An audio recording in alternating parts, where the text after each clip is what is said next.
aujourd'hui avec la sentinelle dont Retour à la parole. Poursuivons avec le témoignage combien édifiant de Ben Atkins.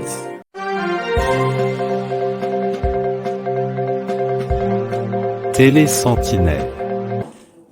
Comme Corneille dans la Bible, Ben Atkins a fait l'expérience du Saint-Esprit avant même son baptême et que ça tourne.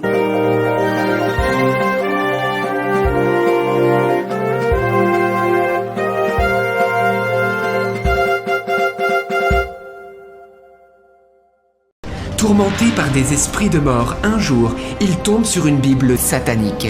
Il commence alors à invoquer Satan et lui consacre sa vie. Ben ira pour cela jusqu'à se graver un pentagramme sur le cœur avec un coup. Et quelque temps plus tard, Satan lui-même lui annonce qu'il ne lui reste plus que quelques mois à vivre. Mais c'est alors que Jésus-Christ intervient d'une manière extraordinaire et le délivre totalement de l'influence des esprits mauvais. C'est le témoignage incroyable mais vrai de Ben Atkins. Bad things were going to happen. Yes, I did. Oui, je l'ai vu de mes yeux et je ne partage pas souvent cela car les gens me demandent après « mais à quoi il ressemble physiquement ?» En fait, c'est difficile à dire. Alors avant, les choses que je savais de Jésus, c'était ce qui est dit dans la Bible, qu'il est ressuscité, monté au ciel, et que maintenant il est dans la gloire. Mais je ne savais pas du tout à quoi il ressemblait en fait physiquement. Mais quand j'ai vu son visage, je peux vous dire, j'ai tout de suite su que c'était lui. Et j'ai pas vu seulement son apparence physique, mais c'est son cœur aussi qui m'a été révélé. J'ai goûté en quelque sorte à sa présence. Alors comment décrire et mettre des mots sur celui qui est le créateur de l'univers? Oui, il n'y a pas assez de mots. Mais je pense que c'était important pour moi de voir le visage de Jésus, puisque j'avais vu celui de Satan, vous savez. Oui, Dieu a permis cela pour que je puisse me rendre compte que Jésus était bien réel et qu'il était tellement rempli d'amour. Et j'ai pu entendre sa voix pleine de tendresse, d'une immense tendresse et en même temps remplie d'une forte puissance. C'était un peu comme le grondement profond du tonnerre qui vient vous envelopper et qui déverse sur vous comme une chaude pluie d'été. Oui, je me sentais profondément inondé d'amour. Oui, vous savez, là où je me scarie sur mes bras, etc., ça a mis des années à guérir. Les cicatrices sont parties après des années. Mais pour ma poitrine, il y a eu un miracle. Car quand cette personne a prié pour moi, la cicatrice qui était sur mon cœur avec le pentagramme, elle a complètement disparu instantanément. C'était une chose qui était tellement incroyable que je ne pourrai jamais l'oublier. Oui, alors que cette personne priait pour moi, j'ai ressenti cette sensation incroyable qui m'a traversé de la tête aux pieds. C'était comme un fourmillement. Et je me demandais ce qui se passait. Et c'est quand je suis rentré chez moi à la maison, j'ai vu tout de suite que la cicatrice sur ma poitrine avait totalement disparu. Oui, c'était juste hallucinant. Moi qui étais loin de Dieu, je n'avais même pas décidé de donner mon cœur à Jésus. Il a permis que je puisse ressentir la puissance du Saint-Esprit. Et cela s'est concrétisé par ce miracle de la disparition de cette cicatrice. Alors vous savez, au début, je me suis même pas dit « je veux devenir chrétien ». Je me disais juste « j'aimerais encore ressentir cette sensation incroyable ». Comment on fait pour ressentir ça? Et la personne qui a prié pour moi, qui s'appelle Steven, m'a dit « ce que tu as ressenti, c'est le Saint-Esprit. Il faut que tu découvres maintenant qui est Jésus. » Et tout cela, ça s'est passé il y a 18 ans maintenant. Et depuis, ma vie a juste été merveilleuse, une vie de miracles et de choses incroyables avec Dieu. Oui, j'ai entendu sa voix et ressenti sa puissance. J'ai vu sa bonté dans ma vie. Et c'est pourquoi je suis ici maintenant avec vous pour témoigner. That's why I'm here. That's why I'm talking to you, right? Alors oui, dès que j'ai fait l'expérience de la puissance de Dieu, je savais que je ne voulais plus être un sataniste. Et pour moi, Dieu a confirmé cela en faisant totalement disparaître instantanément la cicatrice du pentagramme que j'avais sur la poitrine. C'était un signe de Dieu pour me dire « Tu n'appartiens plus à Satan, maintenant tu m'appartiens ». Alors vous savez, je me souviens d'une certaine conversation quelques semaines plus tard, après cette expérience avec Dieu, où j'ai entendu Satan me dire « Tu m'appartiens toujours ». Mais je lui ai répondu « Non, non, je ne t'appartiens plus ». Et puis quelques temps plus tard, j'ai été baptisé. Et alors tout est rentré dans l'ordre. C'était totalement terminé. Satan a arrêté de me dire ces choses. Et ça, c'est le pouvoir de Jésus qui nous donne un nouveau départ. Give us a new start, isn't it?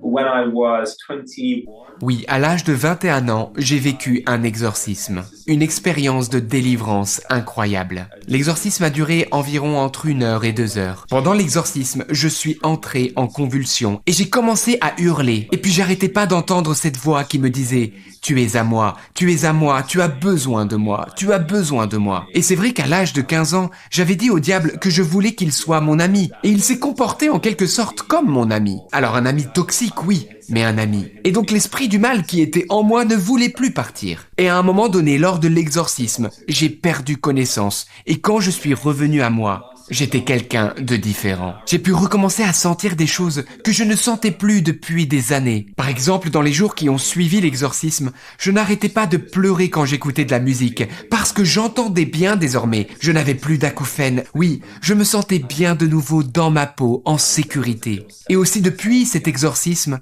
j'ai été totalement libéré des cauchemars que je faisais. Oui, d'un coup, ça s'est arrêté. C'était juste incroyable. Oui, j'en témoigne aujourd'hui pour vous dire que les cas de possession, ça existe. C'est quelque chose qu'on voit dans les évangiles. Jésus en parle. Jésus chassait les démons. Oui, la Bible nous dit que les démons existent et que Jésus a le pouvoir de les chasser. Et moi, j'en ai fait personnellement l'expérience. J'avais en moi un démon que j'avais moi-même invoqué. Et j'ai fait l'expérience de la puissance de Dieu qui m'a totalement délivré de ce démon. Et ça, c'est un signe suffisamment fort pour moi pour que jamais je ne renie Jésus. to give up on it.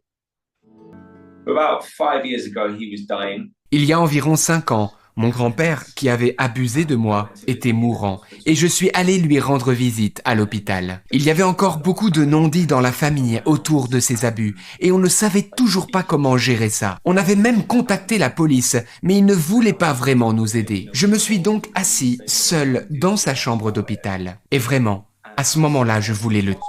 Oui, alors qu'il était allongé, là, mourant, et qu'il ne lui restait pas longtemps à vivre, moi, je voulais vraiment le tuer. Et je me suis imaginé que je me levais vers la machine qui le maintenait en vie et que je la débranchais. Alors, je savais que si je faisais cela, je me ferais prendre. Mais vous savez, ce qui me motivait à le tuer, c'était pas tant pour en finir avec lui, mais c'était parce que je savais que je finirais au tribunal devant un juge et je pourrais enfin raconter mon histoire et dire ce qu'il m'avait fait. J'avais l'impression, en quelque sorte, que c'était comme ça que je pourrais vivre une sorte de libération. Mais au fond de moi, j'ai senti Dieu me dire « Ce n'est pas comme ça que tu seras libéré. Laisse-moi te montrer le chemin de ta libération. » Et là, j'ai entendu Dieu me dire de le bénir et de prier pour lui au lieu de le tuer. Avec l'aide de Dieu, je l'ai alors embrassé sur le front et je l'ai confié à Dieu. Je l'ai béni et par la grâce de Dieu, je lui ai pardonné parce que j'ai réalisé que si je lui ai la vie, je ne valais pas mieux que lui. Shalom, bien-aimés dans le Seigneur. Notre Seigneur Jésus ne fait rien à moitié. Il a pourvu pour nous les moyens de survivre et de vivre dans la sanctification par les moyens du Saint-Esprit. C'est dans ces Écritures. Retour à la parole.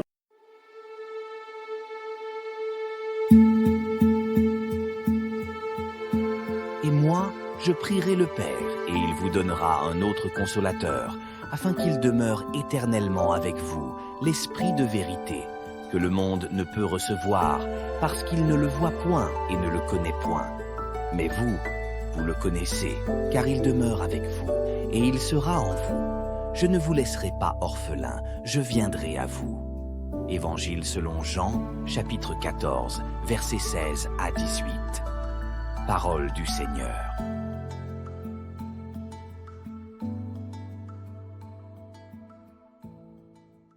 Tu n'as qu'à appeler l'aide du Saint-Esprit pour t'aider à vivre une vie de sanctification.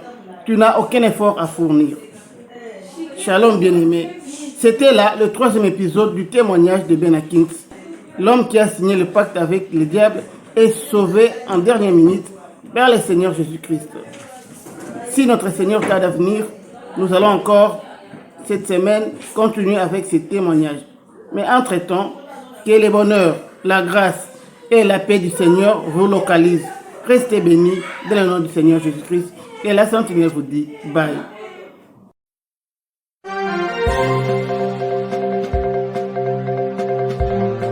Télé Sentinelle. La chaîne chrétienne sur YouTube qui vous ouvre les écluses de la parole de Dieu, avec la sentinelle Michael Mpoyi. C'est le temps de nous réveiller du sommeil spirituel.